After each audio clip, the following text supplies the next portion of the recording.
ሰላም ጤና ይስጥልን ውድ በሀገር ውስጥና በውጭ የምትገኙ ቤተሰቦቻችን ከገበታ ሚዲያ የዕለቱን አበይ ዜናዎችንና ትኩስ መረጃዎችን ይዘንላችሁ ቀርበናል። አብራችሁን ቆዩ። በቅድሚያም ዋና ዋናዎቹን ሰበር ዜና።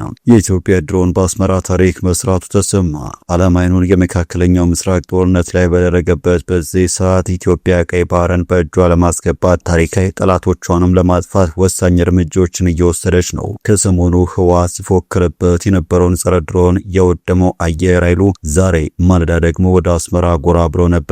በአስመራም ኢሳያስ አፈወርቂ በቅርቡ ከኢራን የተላከለትን ድሮን የራዳር ሲስተም አውድሞ መመለሱም ተሰምቷል። በቱርክ ራሹ ባይራክታር አካንድ ድሮን የተሰራውን አስደናቂ ጀብዶ እናስደምጣችኋለን። በሌላ በኩል በሁሉም አቅጣጫ የኢትዮጵያ ጠላቶች እየጠፉ ይገኛሉ። ለዘመናት ኢትዮጵያን ሲወጋና ሲያስወጋ የኖረው ህወሓት አሁን የመቀበሪያ ጉድጓድ ቆፍሯል። ከራሱ ታጣቂዎች አፈንግጦ የወጣው ሐራ መሬት ከአዲስ አበባ በነ ጀነራል ጻድቃን ገብረትንሳኤ በጦር ግንባር ደግሞ በብርጋዴር ጀነራል ገብረ እግዚአብሔር በየነ ወዲያን ጥሩ እየተመራ የትግራይን ህዝብ ነጻ ለማውጣት ፍልሚያ ጀምሯል። በአፋር በኩል ውጊያ የከፈተው ነው። ከመቀለም በቅርብ ርቀት ሲገኝና ደብረ ጽዮን ደግሞ ወደ አዲግራት አሊያም ወደ ኤርትራ ለመሸሽ እየተዘጋጁ መሆኑ ተሰምቷል።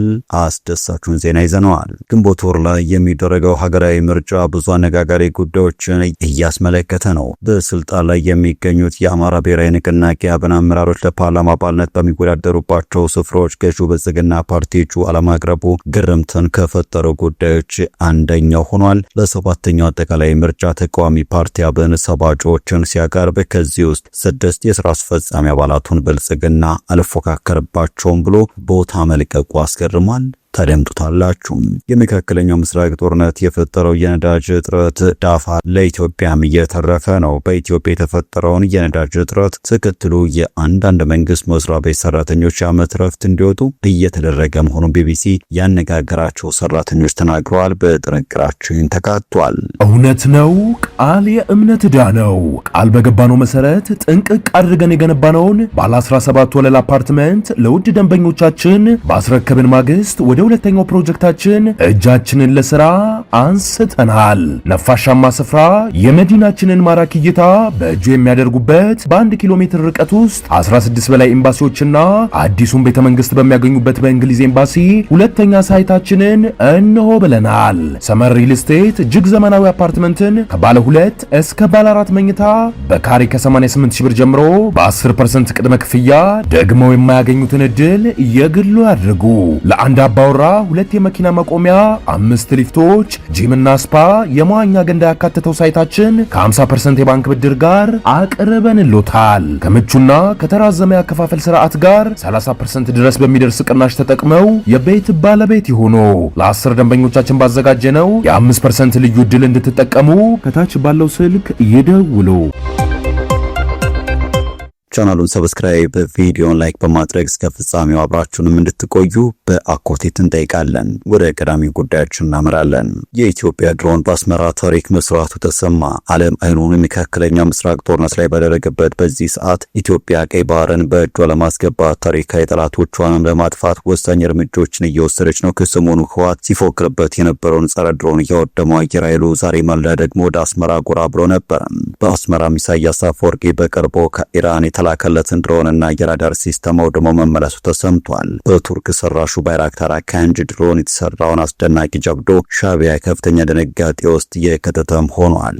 ኢትዮጵያ በቀይ ባህር ጉዳይ ቁርጥ ያለ አቋም መያዟ የኢትዮጵያን ጥፋት እንጂ ልማትና እድገት ማየት ለማይፈልገው ሻዕቢያ የእግር እሳት ሆኖበት ከርሟል። በዚህም ኢትዮጵያ ታሪካዊ ርስቷ ለማስመለስ የምታደርገው ጥረት እንዳይሳካ ከግብጽና ህወሓት ጋር በመቀናጀት ጦርነት ለመክፈት ሲዘጋጅ ቆይቷል። ይህንን የሻዕቢያና ህወሓት የጋራ ዝግጅት ባንክሮት ስትከታተል ጦሯን ስታዘምትና አዳዲስ ቴክኖሎጂን ስታጠቅ የቆየችው ኢትዮጵያ ታዲያም አሁን ጦርነቱ በይፋ ሲጀመር በአጭር ጊዜና በትንሽ ኪሳራ ማጠናቀቅ የሚያስችሉ ውጤታማ ስራዎችን እየሰራች ትገኛለች። አየር ኃይሉ ከሰሞኑ በአዲግራት የሚገኘውን የህወሓትን ጸረ ድሮን አመድ ማድረጉ የሚታወስ ነው። እነዚህ ጸረ ድሮን መሳሪያዎች ቡድኑ ከሻዕቢያና ግብጽ በእርጥባን ያገኛቸው ሲሆኑ አሁንም በድጋሚ ጀምረዋለው ላለው ጦርነት ትልቅ ተስፋ የጣለባቸው ያደረጋቸው ነበሩ። አስደናቂና ውጤታማ ኦፕሬሽኖችን አጠናክሮ የቀጥለው አየር ኃይሉ ታዲያ ዛሬ ማለዳ ላይ አስመራ ላይ ታሪክ ሰርቷል። እጅግ ዘመናዊውን ቱርክ ሰራሽ ባይራክታር አካንጂ ድሮን በመጠቀም ሻቢያ በቅርቡ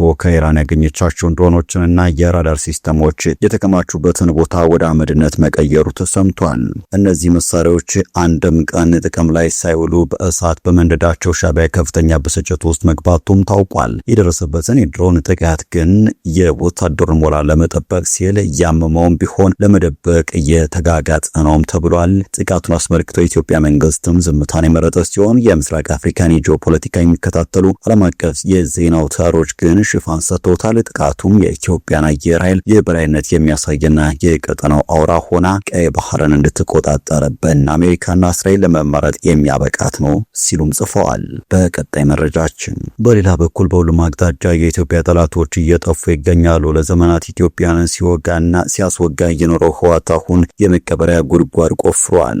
ከራሱ ታጣቂዎች ፈንግቶ የወጣው ሐራ መሬት ከአዲስ አበባ በነ ጀነራል ጻድቃን ገብረትንሳኤ በጦር ግንባር ደግሞ በብርጋዴር ጀነራል ገብረ እግዚአብሔር በየነ ወደ አንጥሮ እየተመራ የትግራይን ህዝብ ነጻ ለማውጣት ፍልሚያ ጀምሯል። በአፋር በኩል ውጊያ የከፈተው ቡድኑ ከመቀለ በቅርብ ርቀት እንደሚገኝም ተጠቁሟል። በሰላም ፈላጊ የትግራይ ህዝብ የሚደገፈው ይህ ኃይል በአጭር ጊዜ የህወሓትን ሽማግሌዎች አስወግዶ አዲስ አስተዳደር እንደሚያቋቁም ታምኖበታል። በአንጻሩ ታጣቂዎቹ የከዱት ህዝቡም ደጀንነቱን እየነፈገው የሚገኘው የቆሞ ቀሩ ህወሓት አመራሮች መግቢያው ጠፍቷቸዋል። ሻቢያ ያድነናል ብለው የተማመኑ ጀነራሎቹ ኢሳያስ ድረስልኝ እያሉ ነው። ከሰሞኑ የጊዜ አስተዳደሩ ፕሬዝዳንት ሌተናንት ጀነራል ታደሰ ወረደ ከኤርትራ ድንበር 34 ኪሎ ሜትር ርቀት ላይ መታየታቸውም ከዚሁ ጋር የተያያዘ ነበር ተብሏል። ሽማግሌዎቹ የትግራይ ሰላም ኃይል ወይንም ሐራ መሬት እንቅስቃሴ በዚሁ ከቀጠለና መቀለን የሚቆጣጠር ከሆነ ወደ አስመራ ለመሸሽ በተጠንቀቅ እንደሚገኙም ተመላክቷል።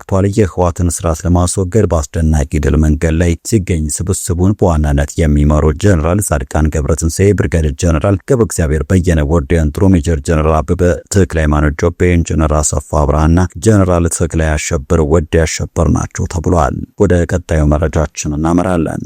ግንቦት ወር ላይ የሚደረገው ሀገራዊ ምርጫ ብዙ አነጋጋሪ ጉዳዮችን እያስመለከተ ነው። በስልጣን ላይ የሚገኙት የአማራ ብሔራዊ ንቅናቄ አብን አመራሮች ለፓርላማ አባልነት በሚወዳደሩባቸው ስፍራዎች ገዢው ብልጽግና ፓርቲ እጩ አለማቅረቡ ግርምትን ከፈጠሩ ጉዳዮች አንደኛው ሆኗል። ለሰባተኛው አጠቃላይ ምርጫ ተቃዋሚው ፓርቲ አብን 70 እጩዎችን ሲያቀርብ ከእነዚህ ውስጥ 6 የስራ አስፈጻሚ አባላቱን ብልጽግና አልፎካከረባቸውም ብሎ ቦታ መልቀቁን አስገርሟል። ብልጽግና ፓርቲ 547 መቀመጫዎች ሉት የህዝብ ተወካዮች ምክር ቤት ያቀረበው 466 እጩዎችን ብቻ ነው። የገዢው ፓርቲ በዘንድሮ ምርጫ በ81 የህዝብ ተወካዮች ምክር ቤት መቀመጫዎች ላይ እንደማይወዳደር ያሳያል ሲል ቢቢሲ ዘግቧል። ገዢው ፓርቲ በአማራ ክልል ከማይወዳደርባቸው የህዝብ ተወካዮች ምክር ቤት መቀመጫዎች መካከል 7ቱ ተቃዋሚው አብን አመራሮችና አባላቱን እጩ አድርጎ ያቀረበባቸው መሆኑን ዘገባው አመላክቷል። ከነዚህ ምርጫ ክልሎች አንዱ የአብን ሊቀመንበር እንዲሁም በጠቅላይ ሚኒስትር አብይ አህመድ ካቢኔ ውስጥ የቴክኖሎጂና ኢኖቬሽን ሚኒስቴር የሆኑት ዶክተር በለጠ ሞላ የሚወዳደሩበት ራያ ቆቦ ነው። የአብን ምክትል ሊቀመንበር እንዲሁም የአማራ ክልል ባህል ቱሪዝምና ስፖርት ቢሮ ኃላፊ የሆኑት መልካሙ ጸጋዬ ለህዝብ ተወካዮች ምክር ቤት በሚወዳደሩበት ላይ ጋይንት አንድ ምርጫ ክልልም ብልጽግና እጩ አላቀረበም። ብልጽግና የፓርላማ እጩ ያላቀረበበት ሌላኛው ምርጫ ክልል ኩታበር ነው። በዚህ ክልል ምርጫ የአዲስ አበባ ከተማ የመንግስት ንብረት አስተዳደርና ባለስልጣን ዋና ስራ አስኪያጅና የአብን የህግ ጉዳዮች ኃላፊ አቶ የሱፍ ኢብራሂም ይወዳደራሉ። የአብን የህዝብ ግንኙነት ኃላፊ እንዲሁም የኢትዮጵያ ፖስታ የአቅርቦትና ፋሲሊቲ ቺፍ ኦፊሰር የሆኑት አቶ ጋሻው መርሻ የሚወዳደሩበት እስቲ አንድ ምርጫ ጣቢያም በተመሳሳይ ብልጽግና ለተወካዮች ምክር ቤት እጩ አላቀረበበትም። የፓርቲው ስራ አስፈጻሚ የሆኑት አቶ ዳምጦ ተሰማና ማሩ ደጀኔ በእጩነት በተመዘገቡባቸው ቦታዎችም ገዢው ፓርቲ አይወዳደርም። የቀድሞ የፓርቲው አመራር ጣሂር ኢብራሂምም አብንን ወክለው በቀረቡበት የህዝብ ተወካዮች ምክር ቤት መቀመጫ ከብልጽግና ጋር አይፎካከሩም። በተመሳሳይ መልኩ ገዢው ፓርቲ በአዲስ አበባ ከተማ ከማይወዳደርባቸው 3 የህዝብ ተወካዮች ምክር ቤት መቀመጫዎች ውስጥ በሁለቱ ላይ በእጩነት የቀረቡት የተቃዋሚው ፖለቲካ ፓርቲ ኢዜማ አመራሮች ናቸው። በቅርቡ የኢዜማ መሪ ሆነው የተመረጡት ኢዮብ መስፍን ለተወካዮች ምክር ቤት የሚወዳደሩት በአዲስ አበባ ከተማ ምርጫ ክልል 18 ነው። ይህ ምርጫ ክልል ብልጽግና እጩ ካላቀረበባቸው የህዝብ ተወካዮች ምክር ቤት መቀመጫዎች አንዱ ነው። የኢዜማ ምክትል ሊቀመንበር አቶ ነጋቱ ወልዴ የሚወዳደሩበት ደግሞ በምርጫ ክልል 23 ሲሆን በዚህም ስፍራ ብልጽግና እጩ አላስመዘገበም። በቀጣይ መረጃም የመካከለኛው ምስራቅ ጦርነት የፈጠረው የነዳጅ እጥረት ዳፋ ለኢትዮጵያም እየተረፈ ነው። በኢትዮጵያ የተፈጠረውን የነዳጅ እጥረት ተከትሎ እያንዳንዱ መንግስት መስሪያ ቤት ሰራተኞች የዓመት ረፍት እንዲወጡ እየተደረገ መሆኑ ቢቢሲ ያነጋገራቸው ሰራተኞች ተናግረዋል። ስማቸው እንዳይገለጽ የተጠየቁ ሰራተኞች በተፈጠረው የነዳጅ እጥረት የተነሳ የመንግስት ሰራተኞች የዓመት ረፍት እንዲወጡ እየተደረገ ነው ብለዋል። የኢትዮጵያ መከላከያ ኢንጂነሪንግ ኢንዱስትሪ ግሩፕ መጋቢት 15 ቀን 2018 የድርጅቱ ሰራተኞች ለሆኑ የሰራዊት አባላትና ሲቪሎች በሙሉ በሁለት ቀናት ውስጥ ረፍት እንዲወጡ ማዘዙን ቢቢሲ ከተመለከተው ማስታወቂያ መረዳት ችሏል። የኢንጂነሪንግ ኢንዱስትሪው ላልተወሰነ ጊዜ ቅዳሜ ቀን ስራ እንደማይኖርም በማስታወቂያው ላይ ለሰራተኞቹ አስታውቋል። ቢቢሲ የተመለከተውና ትክክለኛነቱን ከድርጅቱ ሰራተኞች ያረጋገጠው ማስታወቂያ በኢንዱስትሪ ግሩፕ ስር የቢሾፍቱ ሞተር ቬሂክል ኢንጂነሪንግ በነዳጅ ዋጋ ግሽበት ምክንያት ሁሉም የሰራዊቱ አባላትና ሲቪል ሰራተኞች የዓመት ረፍት እንዲወጡ ያዛል። ኢንዱስትሪው ሰራተኞቹ ማስታወቂያው በተለጠፈበት ዕለትና በማግስቱ መጋቢት 16 ቀን 2018 ያላቸውን የ2016 እና የ2017 ዓመት ፍቃድ እንዲወጡ አሳስቧል። ቢቢሲ ያነጋገራቸው የኢንዱስትሪው ሰራተኞች ከጥቂት አስፈላጊ ሰራተኞች በስተቀር ሁሉም ረፍት መውጣታቸውን አረጋግጠናል ብለዋል። የኢንጂነሪንግ ኢንዱስትሪው አክሎም የስራ ሁኔታው ታይቶ የ2018 የዓመት ፍቃድ ያላቸው ሰራተኞችም ረፍት እንዲወጡ በጥብቅ አሳስቧል። ወደ ተመልካቾቻችን ለዛሬ ያዘጋጀንላችሁ አበይት ዜናዎች እነዚህ ነበሩ። ገበታ ሚዲያን ሰብስክራይብ በማድረግ ቤተሰብ ይሁኑ እያልን ተሰናበትን። ጤና ይስጥልን።